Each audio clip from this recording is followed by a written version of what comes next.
Hi everyone, Jesse here with Canine Perspective, and we're back with another off-leash dog video.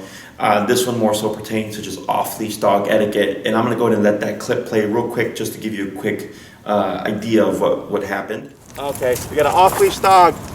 Okay. Okay. Oh, no, So go to slow down here. okay. Let's see what happens with this guy. Hi, can you leash your dog and call him? Hi, buddy. Who's this? This is Ozzy. Hi, Ozzy. You're so pretty. Ozzy, a girl? Yeah. Super friendly, but we've been attacked 2 times. Attacked? Yeah, you got a bunch of dogs here. Your dog's off leash. Well, train your dog and you don't have to put him on a leash. That's what we're doing. All right, so today was, as you saw in the video, we were walking. It was our traditional Saturday morning East Lakeview pack walk, and we had about 5 or 6 dogs in attendance today, and I decided to change it up and take a different path than we typically do, to help give my attendees, the chance to practice what they've learned or what they're learning in a more kind of stimulating environment. Of course, doing the same route all the time, not always beneficial. We want to change it up to always improve upon our obedience. So, guy is walking with his dog off leash. Somebody notes off leash dog, and that's so to notify everybody and myself. So in case I need to step in, what you saw me do, but also in case we need to maneuver. And we'll show you. Here's another clip of us of doing that exact thing, where someone calls out off leash dogs, and we simply give more space so that we don't catch those dogs' attention. And I will hug to the left here. We'll give you an idea how we work. Again, between everybody.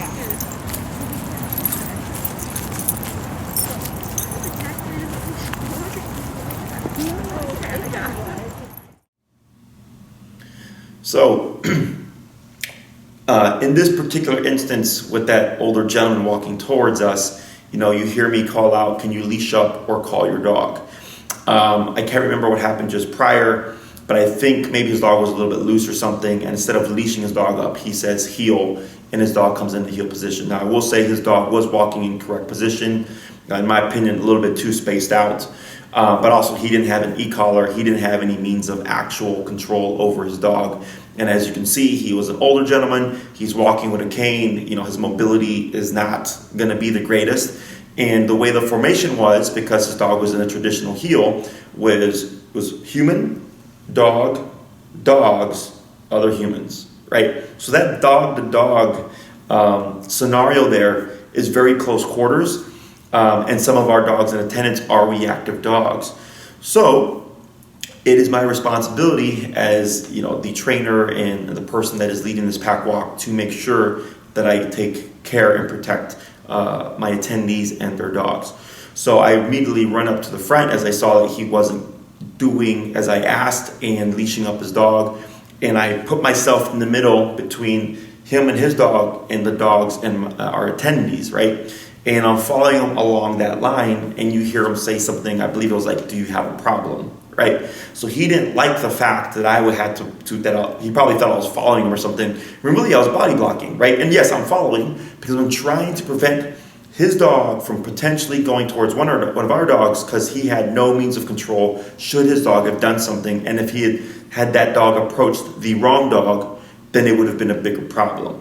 Okay? So then he decides to take attitude with me, and I go, "Yeah, you have an off-leash dog," right? So then he just keeps, wobbling along, and I keep body blocking until eventually, he makes a snarky comment about training your dogs or whatever, which is exactly what we're doing.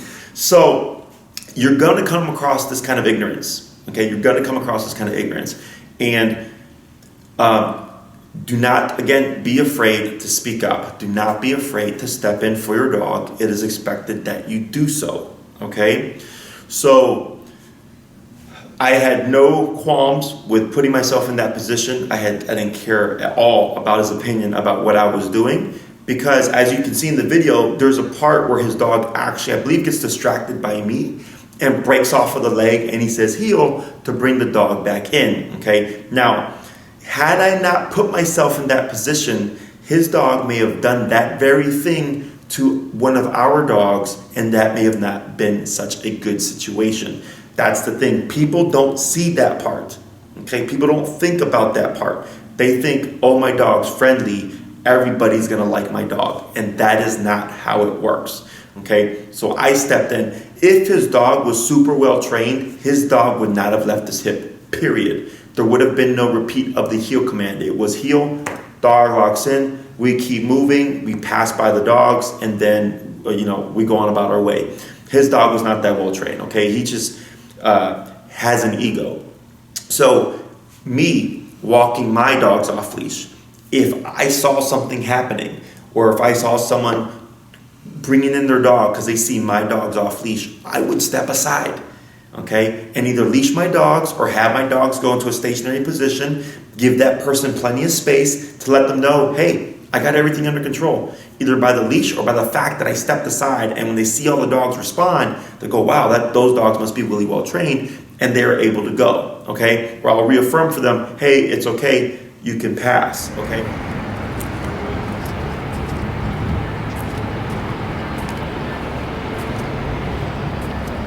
Make sure you get the dog nice and by here. How you doing? Hey, well, yeah. That's impressive. Thank you. Yep.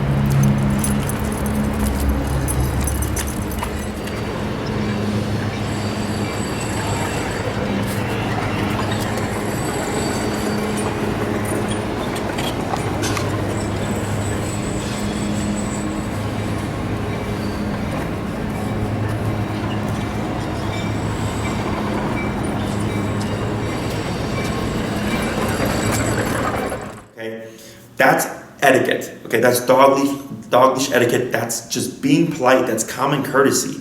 Okay, this gentleman had no common courtesy. He just had his ego, walking his dog, didn't care, and had his dog went over and something happened, then he's going to throw a fit because a dog went after his dog. Okay, at the end of the day, that would have been his problem. He's the one that would have been cited. He's the one that would have been fined. Should we have called the police? Okay, because that is against the law. So I don't care that people have their dogs off leash. It's just common courtesy. If you see something, get your dog under control. Don't let your dog be willy-nilly all over the place. Actually, today at Oz Park, there was a lady walking with her Labrador throwing the tennis ball, and I had talked about this previously, about just walking and throwing the ball, and the dog ended up running into a family picnic, okay? A family picnic, because they had a dog there as well, and he started just running around their picnic, right? Now, everybody laughed about it, but me, I would have called it out, because the dogs were friendly or whatever, but dog knocks over food, knocks over drinks and all that stuff. Now the picnic is ruined. That's why we don't do that. You find a section of this park, you pick your section, you throw your balls. If you see someone eating they're coming with their dog, I bring my dog in, wait for that to pass, and again I start throwing that ball again. Okay. So main thing I want you guys to learn from this is you're going to come across this kind of ignorance. Okay, and you're just going to have to stand your ground. You're going to get people that think they're in the right, or that think they have the right to do these things. They don't, okay? So do not be afraid to speak up. Do what you need to do to protect your dog. Your dog expects you to do so. It's just like if you had a small child, you have to step in for those small children, okay? It's the same thing for the dog. Otherwise, if the dog handles it, it's going to be a potential dog fight or a dog bite, which is going to be way worse than that moment of, discomfort or tension between you and that person, okay? And as you saw, I kept myself body blocking right in the middle of that whole situation to ensure the safety of the dogs in attendance and to make sure that if something happened, I was going to be immediately there to get things back under control. And I wouldn't care at all about the owner's opinion should I have to have gotten physical or grabbed his dog, whatever, to remove that dog from the situation. I have no qualms with that, okay? So, you don't have to be mean, but you do have to be assertive, and sometimes you're not going to get compliance from the other person. That's just how it is in our world. But do not be afraid to speak up and do what you need to do in order to handle the situation. I'm Jesse with Canine Perspective. Thank you for watching.